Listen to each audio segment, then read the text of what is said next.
Joan prayed yesterday. Joan yasabye ejjo. Joan yasabye ejjo. That is the past tense. Joan prayed yesterday. Joan yasabye ejjo.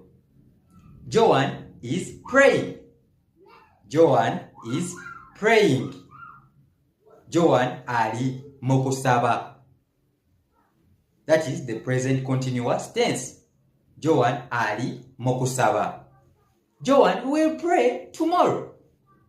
Joan will pray tomorrow. Joan ajja kusaba enkya. Joan ajja kusaba enkya. That is the future tense. The future tense. Hope you can know the difference between past, present,